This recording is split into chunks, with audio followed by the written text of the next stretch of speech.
Hello student, देखिए आज की वीडियो में हम एनसीईआरटी एक्सरसाइज 1.2 के क्वेश्चंस डिस्कस करेंगे।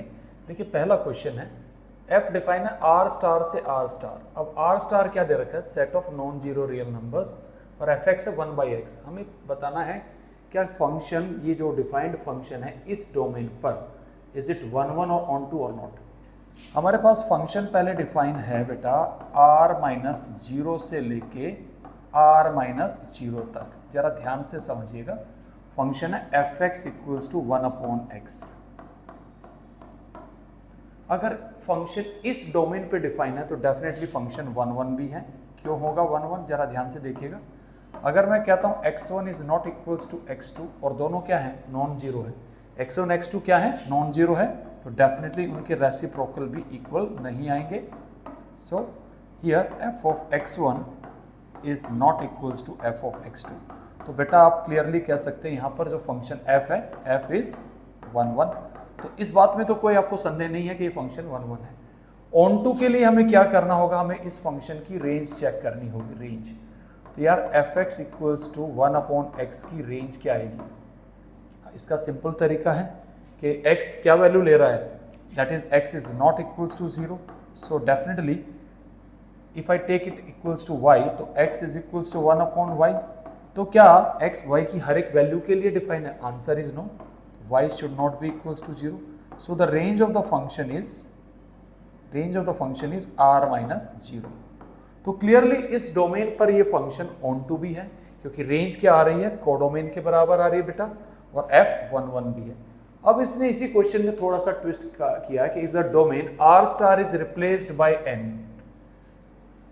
With the codomain being same, मतलब क्या कह रहा है कि उसने डोमेन में n डाल दिया और कोडोमेन उसने रखी r-0 और फंक्शन की डेफिनेशन भी उसने क्या रखी, सेम रखी।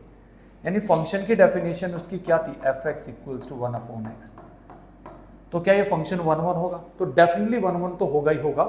कि आप जानते हैं 1 होने के पीछे रीजन क्या है, अगर x1 x2 दो डिफरेंट नेचुरल नंबर्स हैं, x1 is not equals to x2 और ये नेचुरल नंबर्स हैं, तो डेफिनेटली बेटा इनके रेसिप्रोकल भी इक्वल नहीं आएंगे, रेसिप्रोकल भी इक्वल नहीं आएंगे।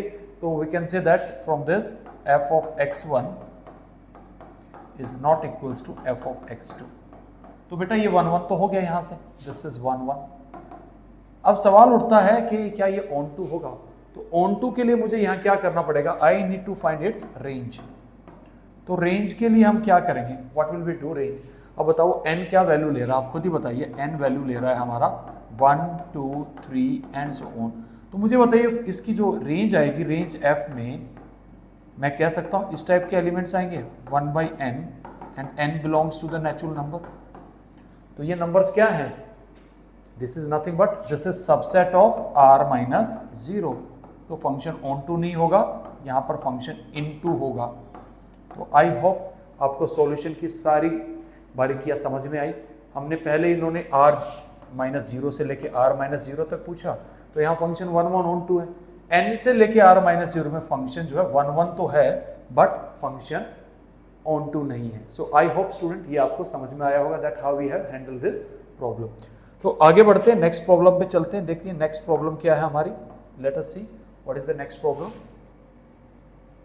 देखिए ये सेकंड क्वेश्चन है आपका टेक्स्ट बुक का, हमें चेक करना है इसकी इंजेक्टिविटी और सब्जेक्टिविटी, मीन्स कहाँ 1 होगा और कहाँ ऑन टू होगा।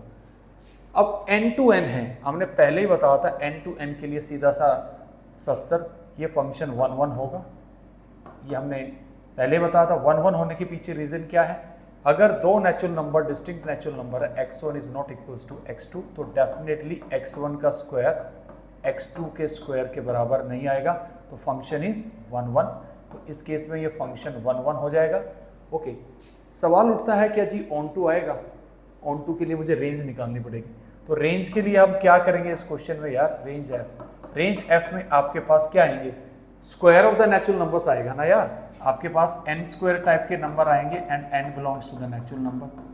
क्या ये जो नेचुरल नंबर्स का स्क्वायर जो यहाँ पे आप ऑब्टेन कर रहे हैं, क्या वो n के बराबर आएगा, नहीं आएगा सर, ये सबसेट आएगा n का।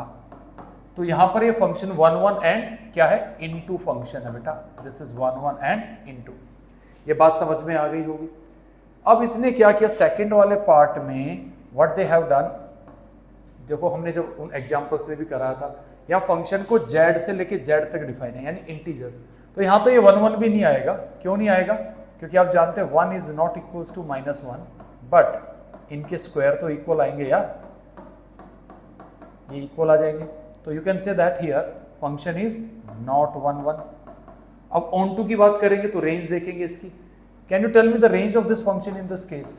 रेंज क्या आएगी यार इस केस में? ये भी जरा देखिए व्हाट इज द रेंज। अब क्या कर रहे हैं यहाँ पर रेंज में आपके पास एलिमेंट्स इस टाइप के आ जाएंगे, n square such that n belongs to the integer. अब बताओ स्क्वायर ऑफ इंटीजर्स में क्या आएगा? 0 से लेके बाकी सारा स्क्वायर ऑफ क्या आएंगे इसके? -1 का स्क्वायर भी 1 आएगा, -2 का स्क्वायर और -2 का स्क्वायर और 2 का स्क्वायर इक्वली आएगा।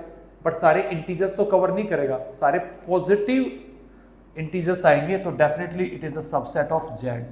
ये z के बराबर नहीं है, तो यहाँ पर फंक्शन जो है क्या है? Many 1 into, your function is many 1 into. तो बेटा ये आपको अच्छे से समझ में आ जाना चाहिए। Now let us consider the third part. अब function r to r define है, तो भाई ये तो डेफिनेटली मैनी 1 इंटू आएगा। कैसे? 1 1 तो है नहीं, अभी अभी रीजन दिया, this is not 1 1। Same reason लिख सकते हो, 1 is not equals to -1, but क्या कहोगे भाई इनके स्क्वायर तो इक्वल है, 1 का स्क्वायर इज इक्वल्स टू -1 का square. So clearly this function is many 1। Range क्या आएगी भाई? यहाँ पे इस केस में रेंज भी निकाल देते हैं। रेंज आएगी, you know that x square is greater than equals to 0 for all x belongs to r। तो मुझे बताइए क्या आएगी रेंज इस वाले केस में? Range is 0 to infinity and definitely it is a subset of r।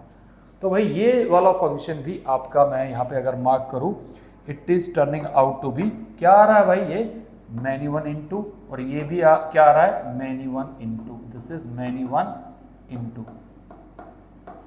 तो देखिए सिंपल लॉजिक हम दे रहे हैं, वो आपको समझ में आ जाना चाहिए। अब इधर आइएगा नेक्स्ट वाले पे।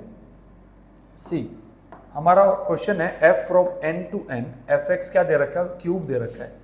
तो इस क्वेश्चन को अगर मैं यहाँ पे हैंडल करूँ, f from n to n fx equals to x cube, तो मुझे बताइए क्या ये फंक्शन हमारा, दिस फंक्शन इज हियर 1 1 तो होगा, क्योंकि अगर दो डिफरेंट नेचुरल नंबर्स होंगे तो वी कैन से दैट उनके क्यूब भी डिफरेंट होंगे, their cube is also not same. So f is 1 1, ये तो यहां से आ गया। क्या ऑन टू होगा? खुद अपने आप से पूछिए इसकी रेंज क्या आएगी। रेंज f में जो एलिमेंट्स आएंगे बेटा वो क्या आएंगे? सारे नेचुरल नंबर्स के क्यूब आएंगे, क्योंकि 1 डालेंगे 1 का क्यूब, 2 डालेंगे 2 का क्यूब, बेसिकली इस टाइप से नंबर आएंगे, 1 cube 2 cube and so on. So मैं इसको डायरेक्टली ऐसे लिख सकता हूँ, it is n cube, n belongs to the natural number. क्या नेचुरल नंबर्स का क्यूब नेचुरल नंबर्स के सेट के बराबर आएगा? नहीं आएगा बेटा, it is subset of n। So this is 1 1 into function. ये कौन सा फंक्शन है? 1 1, और ये क्या बन गया? इनटू। ये ऑन टू नहीं है, इनटू है। Okay, now see the last one. अब इसको इंटीजर से इंटीजर कर दिया, तो अब कौन सी भाई बात होगी? ये 1 1 तो रहेगा, 1 1 के पीछे तो सेम लॉजिक है। अगर आप x1 is not equals to x2 लेंगे तो बेटा आप कहेंगे कि x1 का क्यूब फिर x2 के क्यूब के बराबर नहीं है, क्योंकि क्यूब कभी इक्वल नहीं आते। सीधी सीधी बात है। अब सवाल उठता है कि ये यहाँ से 1 1 तो हमने बता दिया कि दिस इज 1 1। अब हम चेक करें ऑन टू के लिए, तो ऑन टू के लिए चेक करने का सीधा रेमेडी है, हम रेंज की तरफ चलेंगे, इस फंक्शन की रेंज। तो रेंज f में कौन से एलिमेंट आएंगे वो जरा ध्यान से देखिए। रेंज f में हमारे पास एलिमेंट्स आएंगे n क्यूब टाइप के और n बिलोंग्स टू इंटीजर, क्योंकि सारे इंटीजर्स का क्यूब करेंगे। But will it cover all the integers? नहीं करेगा भाई सारे इंटीजर्स कवर, क्योंकि आपके पास इंटीजर्स आएंगे यार 1 का क्यूब, देन 2 का क्यूब, चलो -1 का क्यूब ले लो यार, -2 का क्यूब ले लो, बट क्या ये z के बराबर आएगा? It is never equals to z, so it is in fact subset of z।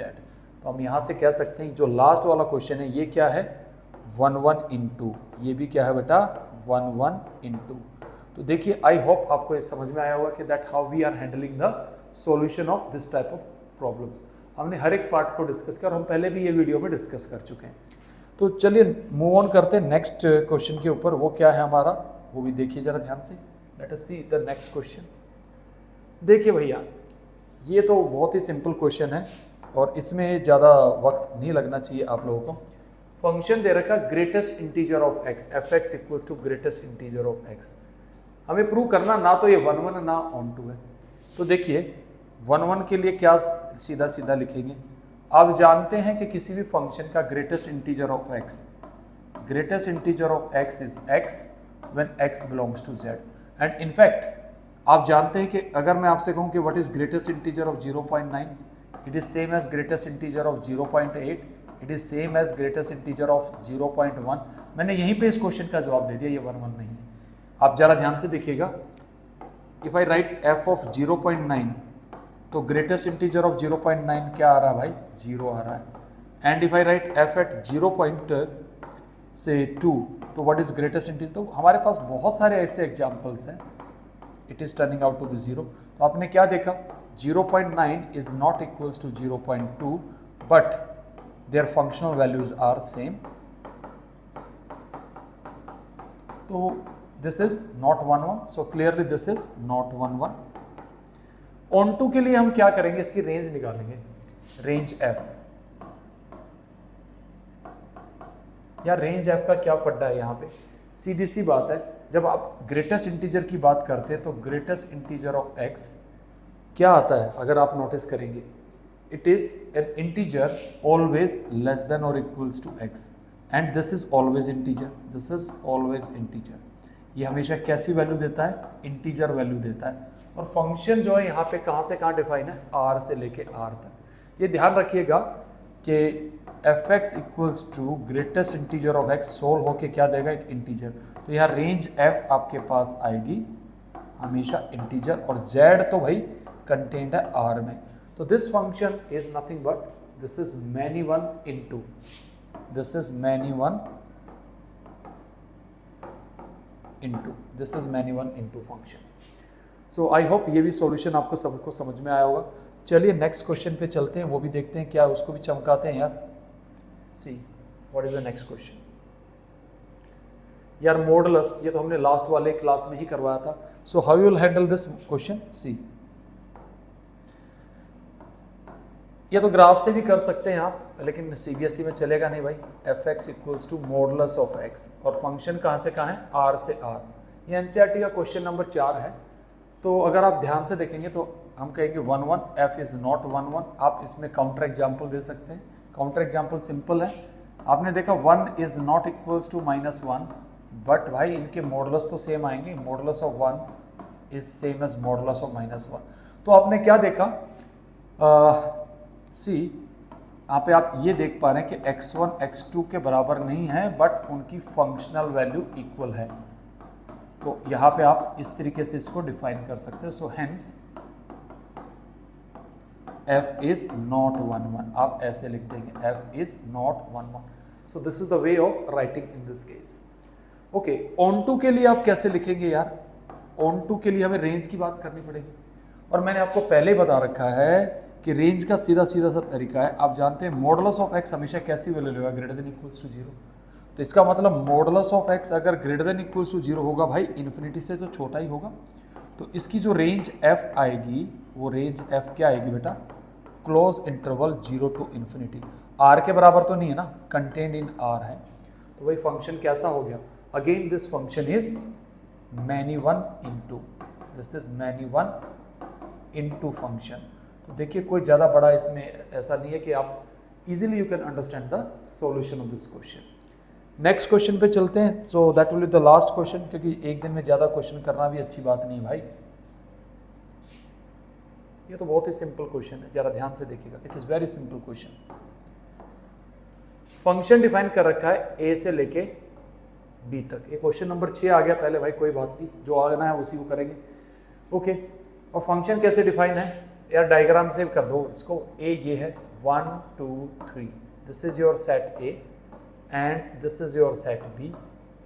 Set B में कौन से एलिमेंट्स है, 4 5 6 7। तो आप देख रहे हैं यहाँ पे 1 किसके साथ मैप कर रहा है यार, 1 4 के साथ कर रहा है, 2 5 के साथ कर रहा है, 3 6 के साथ कर रहा है। तो शो दैट एफ इज 1 1। सीधा 1 1 आप डेफिनेशन लिख सकते हो। यहाँ पे कह सकते हो कि x1 is not equals to x2 but f of x1 is equals to f of x2. So clearly f is 1 1। तो इस तरीके से इस क्वेश्चन को आप जस्टिफाई कर सकते हैं। तो स्टूडेंट आज के लिए इतना ही। नेक्स्ट वीडियो में आएंगे, इसके आगे के क्वेश्चंस करेंगे। तो आई होप आपको ये सारे सॉल्यूशन समझ में आएंगे। Thank you for watching it. Thank you.